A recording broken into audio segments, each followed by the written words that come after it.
cette photo représente le fond du placard. Hein, vous voyez, donc Irène est entrée en rampant là-dedans, et elle a photographié cette face qui se trouvait à l'arrière. Et là, surprise, on a une porte. On a les restes d'une porte, vous le voyez très bien, il y a un pied droit de porte, ce qui indique qu'on est dans le clocher, on est ici, ce qui indique qu'il y avait une porte du clocher qui donnait à l'extérieur avant qu'on ne construise le collatéral sud. D'accord ? Donc, c'est absolument impossible qu'il y ait un départ de souterrain, c'était l'ancienne porte du clocher qui se trouvait ici. Et elle a donc été murée à la fin du XIIe et début XIIIe siècle, et on a fait des graffitis. Il y a eu des graffitis, alors je ne sais pas si vous voyez, parce que j'ai un dessin plus de détails, voilà.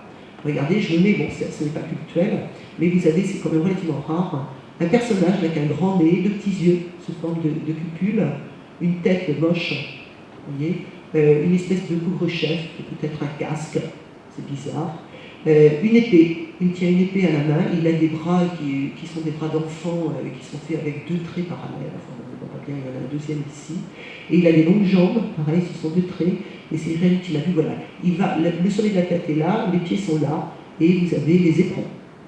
Donc ça c'est Irène qui les avait identifiés, vous avez des pieds donc avec ce qu'on appelle en termes militaires des solerés, c'est-à-dire des armures pour les pieds, enfin des pieds en métal qui se terminent par des éperons. Et il est accompagné d'un chien. Vous avez une tête de chien ici avec un œil qui est matérialisé par une cupule. Vous les voyez ou pas? Vous voyez bien? Voilà.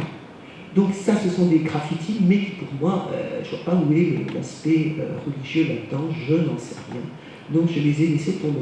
En revanche, on voit très bien l'apparition des cupules. Là, vous en avez qui forment un trapèze, vous en avez 3 ici. Vous avez une ligne de cupules verticale, là. Donc, il n'y a pas de problème. Et si je les reprends toutes en augmentant les points, vous voyez, en les surlignant, voilà, et bien on descend très bas, on a des pavés de cupules, ici des grosses, des petites, on descend à peu près jusqu'ici. Donc on y reviendra. Voilà. Et sur la face L, qui est l'autre face vis-à-vis de l'arcade ouest, qui donne du clocher dans le bas-côté sud, alors ça c'est très difficile à voir, c'est recouvert d'enduit au plâtre, vous voyez, il n'y a que là où l'enduit au plâtre est tombé, qu'on voit des petites choses, et notamment, c'est là que j'ai trouvé la fameuse croix qui sortait du cœur. Je ne sais pas à quoi ça peut correspondre, enfin, toujours est-il que ça se trouve à cet endroit. On y va. La datation de ces graffitis. Donc, ces graffitis, alors, sont... Alors, pour les dater, enfin, je vais vous expliquer ma vision des choses. Je suis partie de ce qui se trouvait dans la galerie calorifère, parce que là, c'était intéressant.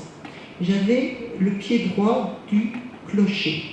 Et regardez, ce pied droit, donc, c'est le pied droit normal de la porte qu'on franchissait.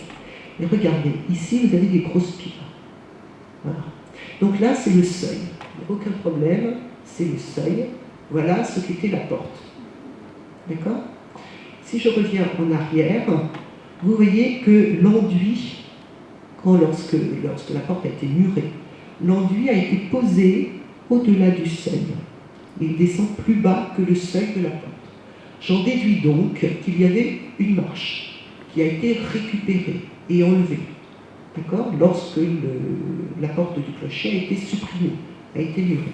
Donc mon enduit à la fin du XIIe, puisqu'il est daté, je le date sans aucun problème, hein, cet enduit. Ça ne date pas des graffitis, mais ça date l'enduit.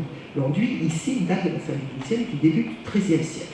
Et il descendait vraiment jusqu'en bas de la marche, qui a été récupérée. Je ne sais pas ce qu'il y a en dessous, hein, je ne sais pas s'il y a des gens qui sont intervenus autrefois pour creuser, mais logiquement, on avait le sol de l'église, le sol du clocher, pardon, à ce niveau-là, sans problème.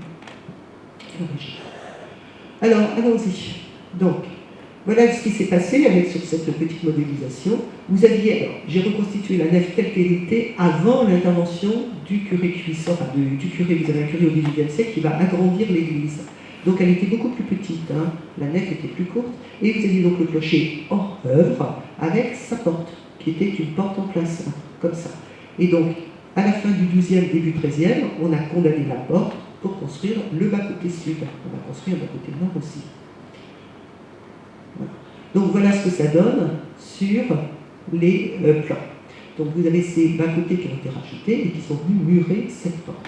Donc là, j'ai matérialisé le seuil primitif du clocher. Donc en dessous, on avait la marche. D'accord? Donc le clocher, le sol du clocher primitif était un peu plus bas, il était environ à 22 cm plus bas que le sol extérieur du clocher. Mais les graffitis ne descendent pas jusqu'en bas. Ce qui veut dire qu'ils ne datent pas de la fin du XIIe, début XIIIe. Donc il a fallu que je trouve un autre moyen de datation. J'ai donc regardé, voilà, le sol actuel.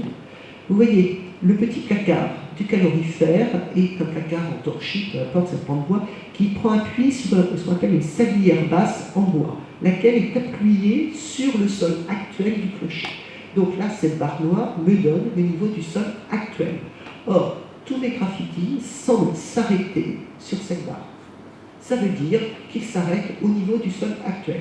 Et ce sol actuel, il a été mis en place en 1677. Il a été mis en place par le seigneur du Tillet, qui a fait refaire la chapelle de la Vierge en l'honneur de la mémoire de son père, qui était décédé. C'est lui qui a créé ces très très belles peintures en 1677. Et vu qu'il n'y a pas d'interruption dans le carrelage entre les deux éléments, le clocher et la chapelle de la Vierge, donc je pense que ce sol du clocher date de 1677. Ce qui permet, moi, de dater les graffitis d'à partir de 1677, donc de la fin du XVIIe et du XVIIIe siècle. Alors, passons maintenant